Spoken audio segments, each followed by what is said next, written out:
हरे कृष्णा दोस्तों। मोक्ष का महीना कहे जाने वाले इस कार्तिक मास में लोग पवित्र नदियों में स्नान करते हैं, दान पुण्य करते हैं। कहते हैं ऐसा करने से इंसान के सारे कष्टों का अंत हो जाता है और उसे सुख, शांति और समृद्धि की प्राप्ति होती है। वैसे तो इस महीने के बारे में बहुत सारी कहानियां हैं, लेकिन एक कहानी काफ़ी रोचक है जिसे हर किसी को जानना चाहिए। कहते हैं एक गांव में गरीब बुढ़िया रहती थी। उसका अपना सगा कोई नहीं करती थी। वो दिन रात कान्हा जी की भक्ति में ही लीन रहा करती थी और रोज सुबह गंगा स्नान करने जाती थी।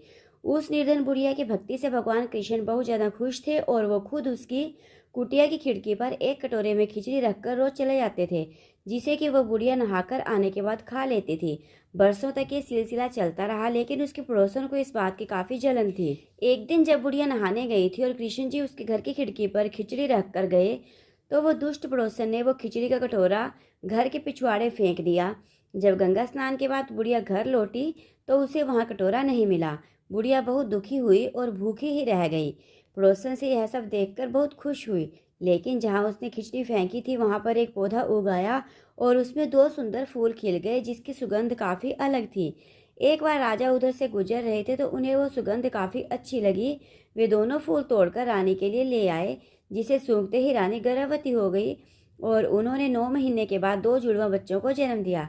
दोनों राजकुमार जब बड़े हुए तो किसी से बात नहीं करते थे, लेकिन अक्सर जंगल में शिकार खेलने चले जाते थे, जहां उनकी मुलाकात उसी बुढ़िया से होती थी। ये बात जब राजा को पता चली तो वे बहुत हैरान हुए। उन्होंने तुरंत सैनिकों को उसे लाने के लिए भेजा।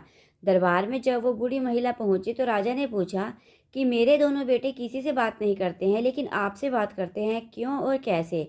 ईश्वर बुढ़िया ने कहा कि मुझे ये तो सब नहीं पता, लेकिन हाँ, मैं तो अपना खिचड़ी वाला कटोरा खोज रही थी। तब एक दिन ये दोनों मुझे मिले और कहने लगे कि मैं आपका कटोरा हूँ और मैं ही आपकी खिचड़ी हूँ, और तब से ये मुझसे मिलने आने लगे। ये बात देखकर दोनों राजकुमार काफी प्रसन्न हुए। उन्होंने तुरंत राजा को प्रणाम किया और दोनों ने बोलना आरंभ कर दिया। संयोग से ये सब कार्तिक माह में हुआ था। तब से ही कार्तिक मास में पवित्र नदियों में स्नान करने और घरों में इस दिन खिचड़ी बनाने का रिवाज बन गया। बोलो विष्णु भगवान की जय। तो दोस्तों, कैसी लगी आपको मेरी ये कथा? अगर अच्छी लगी तो प्लीज़ वीडियो को लाइक करें, चैनल को सब्सक्राइब करें और वीडियो को अपनी सभी फ्रेंड्स के साथ शेयर करें।